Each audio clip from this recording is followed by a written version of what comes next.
Do you remember every once in a while in the media will pop up a story about a crazy person who's been long-term poisoning somebody, usually a family member or a partner or a spouse, and these stories routinely make it into mainstream. I believe they're quite a lot of the mainstay of those magazines that people like to read, the cheap tacky magazines aimed at women, not being sexist, they're just aimed at women, with the love stories and the horror stories, that kind of thing. Time fillers, I think they're called. Well, if you think I'm going off on a tangent here, just bear with me.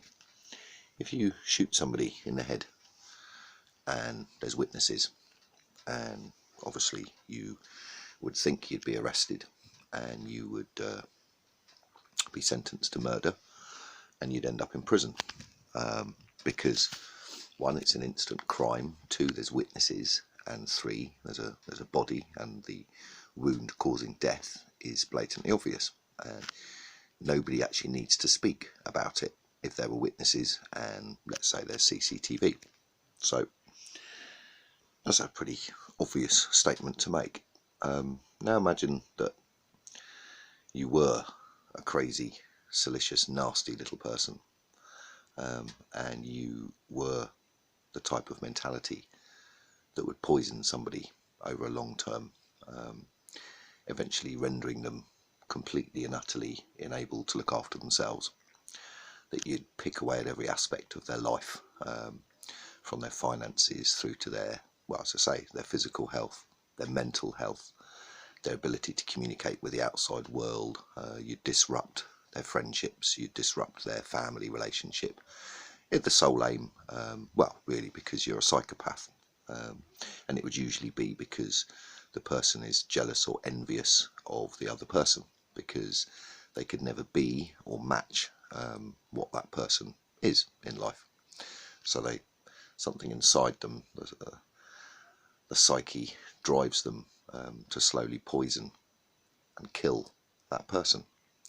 Now the person that's being poisoned and killed, might even realise this and might be telling everybody around them, look, something's not right. I'm feeling bad here. I'm feeling something's just not right about this. And after a while, it becomes the norm. Everybody's like, oh, well, she or he's a hypochondriac. Oh, don't worry about it. Got a loving partner, nothing to worry about. Just maybe it's just ill or just a hypochondriac. So the poisoning goes on, and eventually the person itself, himself, herself, succumbs and dies. And the coroner report comes back, and the report lists toxic chemicals found in high doses in the body. These things are usually found in the liver, aren't they, and kidneys and things like that. And the cause of death, it's been established, was indeed long-term poisoning. Let's call it fertiliser, I don't know. So that was the coroner's report. So the coroner's report comes back and gets sent to the police. The police think, oh, right, we need to go out and arrest this person for murder. So they go out, they find the person, and they arrest them for murder. And the person put up in front of a judge, gets sentenced, goes to prison. The crime may have taken 5 years, 3 months, 40 years. How about nearly 80 years?